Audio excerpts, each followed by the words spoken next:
आई आई आई तू जिवंत असायला हवी होतीस का? किंवा तुला तुझ्या मुलाची कर्तव्यकारी तरी बघायला मिळाली असते. म्हातारपणी एक पिता आपल्या मुलाला आधाराची काठी समजतो, जगण्याची मोठी उमेद करतो. पण तीच काठी जर डगमगत असेल तर, आपल्या कर्तव्याची जाणीव विसरली असेल तर, मग त्या पित्याने कुणाच्या आधाराची अपेक्षा करावी? बोलला कुणाच्या आधाराची अपेक्षा करावी? पोटाची काळजी भरण्यासाठी बाबा देखील सामान्य माणसासारखीच मोलमजुरी करतात ग. तरी पण त्यांच्या नशिबी चार सुखाचे घास सुद्धा मिळत नाही गाई. खरंच गाई खूप परवड होते ग आमची या घरात ग. बापलेकांची खूप अन्याय होतो गाय आमच्यावर. तू का सोडून गेलीस? सांग ना मला, का सोडून गेलीस ग?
मनोऱ्याचं काहीच बोलले नाही. उलट वहिनीच तर. वहिनी का माझ्यावर आरोप करतेस? बोलला का माझ्यावर आरोप करून काय साध्य करू पाहते? का माझ्या दादाला माझ्या विरुद्ध भडकवण्याचा प्रयत्न करते? वारे बाबा, चोराच्या उलट्या बोंबा म्हणतात ना, चोर सोडून संन्यास झाला फाशी. असंच झालंय. आणि काय ग, मी तुझ्या दादाला भडकविते? बघा ना, साधी गोळी वाटते तुमची बहीण, पण काय नौटंकी करते बघा. दादा, अरे दादा, माझ्यावर विश्वास ठेव रे. मी तुला खरंच सांगते, खरंच ही जी वहिनी आहे ना, ही वहिनी आपल्या भावा बहिणीच्या नात्यात तरी निर्माण व्हावी यासाठी डाव खेळते. एक शब्द बोलायचं नाही. तू घट आणि कपक्याची मला चांगल्या प्रकारे ठाऊक आहे. आणि तो माझा बाप म्हणायला सुद्धा मला लाज वाटते. सदैव मला तापच देत असते. आणि हो, तुम्ही दोघी आम्हा दोघांना अलग करण्याचा प्रयत्न करता. ही वहिनी आहे तुझी. होय, हे नातं पडद्यावर करता नाही येणार मला. मला उद्दामपणा कसला? मोठ्यांचा मान राखावा ही भावना सुद्धा तू विसरली आहे. वहिनीचा दर्जा हा आई समान असतो. असते तिचा दर्जा आई समान, पण तो तेव्हा ती जर आई होण्याचा मान गमावून बसत नसेल तर.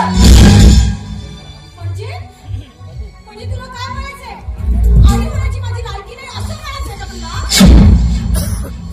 आईच्या पासामाले पुण्याची कुण्या बाप झाल्याची अवकात नसते. आणि लायकीचं खोटं प्रदर्शन करून कुणी खऱ्या आईचं स्थान बळकावू शकत नाही.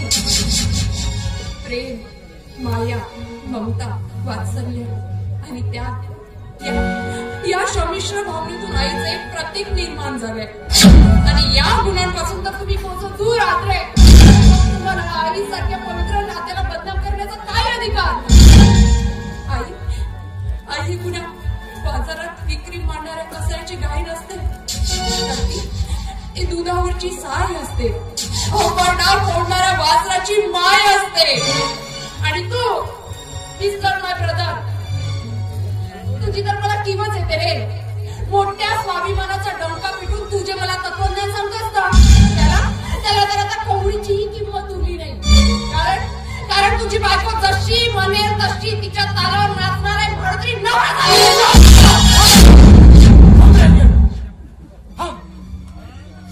हा तुम्हाला भाऊ होण्याचं भाडे राहून येऊ नकोस. शालो माफी माग आपल्या भावाला. शालो तुझ्या माफी माग भावा, माफी माग. दादा, मला माफ कर, चुकले मी. शालो मला काय म्हटलं ग? अगं माझा मुलगा म्हणजे इतकं तुला नेच वाटलं? अगं माझा मुलगा हा माझ्या म्हातारपणाचा एक खंबीर आधार आहे. त्याच्या पाठबळावर जगातला कोणताही बाप ताकदवानाने आणि निजऱ्या छातीने जगण्याचा सामर्थ्य ठरू शकेल. मुलगा हा वंशाचा दिवा आहे. एक खानदानीचा सचत वारस आहे. वारस वंशवृक्षाला खत पाणी घालून त्याला जीवदान देणारा एक वारसदार आहे. आणि तू कोण आहेस का? कोण आहेस तू? तर तू तर त्याच वृक्षावर लाट मारून त्याला नष्ट करणारी एक वज्रघात, बाबाच्या छाताळावर लाट मारून निघून जाणारी एक परक्याचा दान, जिवंतपणी माय बापाला मोकळा श्वास न घ्याव्यास लावणारी एक घटसर्पाची चाक. मग मला सांग, अगं तुझ्या अस्तित्वाची आम्ही पाच टाकण का बनून करावी? का बनून करावी? ओरा नकळत हे तुला काही बरं वाईट बोलली असेल, वागली असेल रे, तिच्या वतीने मी माफी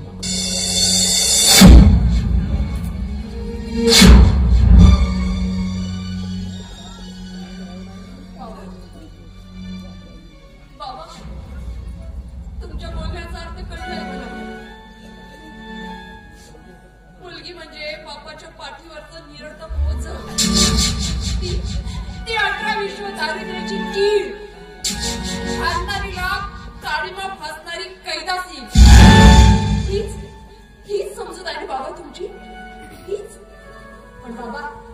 या स्त्री रूपी मुलीचा महिमा फार अगाध आहे बरं का.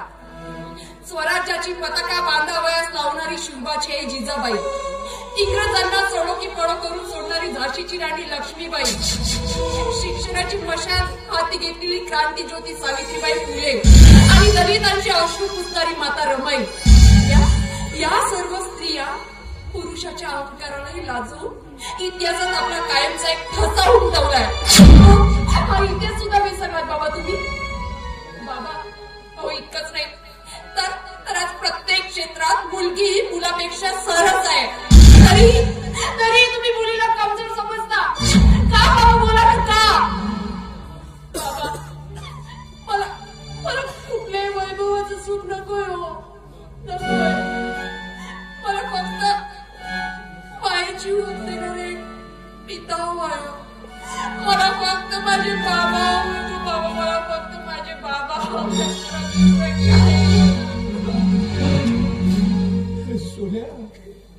सोन्या तू तर माझं बोलून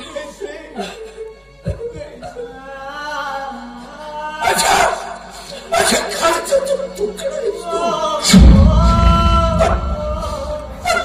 मी तरी काय करू बेटा? तुझा कैवार घेऊन मी तुझ्याकडनं जर बोललो असतो ना या घरामध्ये तारगाव बांधला असता ना. बेटा तुला तर सत्य परिस्थिती जाणीव आहे बेटा. आपण दोघेही काळाची शिकार बनलेले एक सावज आहोत. सावज दुःखाशी जितका सामना करत असावा तितक्याच नव्या जोमाने तो परमेश्वर माणसासमोर संकट करत असतो. म्हणूनच बेटा बेटा बेटा मी तुझं लग्न करायचं ठरवलं.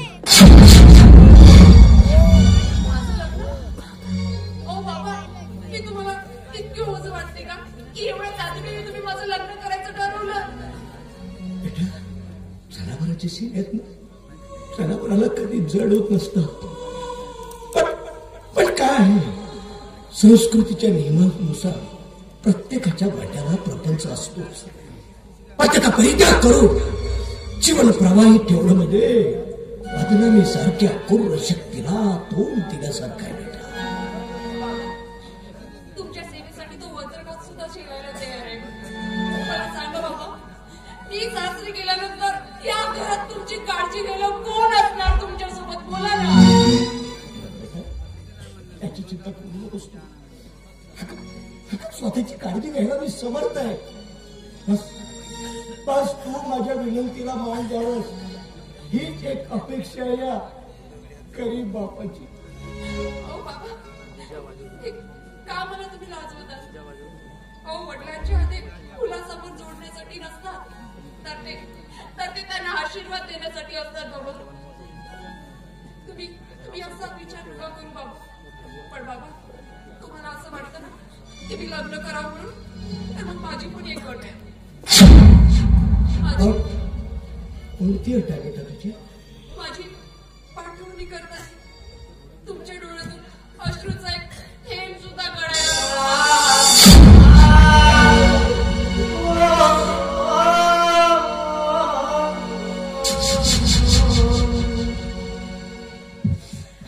ठीक आहे बेटा, पण मुलगा कोण आहे हे नाही विचारलं सर. बाबा माझ्या सुखापलीकडे तुम्ही कुठलाच दुसरा विचार करणार नाही मला माहिती. इतका अढळ विश्वास आहे तुझा तुझ्या बापावर. बाबा माझे जन्मदाते आहात तुम्ही. 7 कोटींचा विश्वास आहे माझा तुमच्यावर. आणि समजा मी कदाचित चुकीचा निर्णय घेतला तर? असं कधी घडणारच नाही मला माहितीये. मग आधी तुम्हाला वचन दे.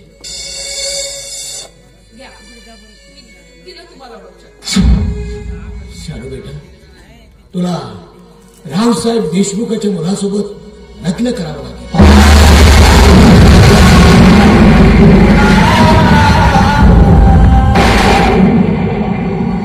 घर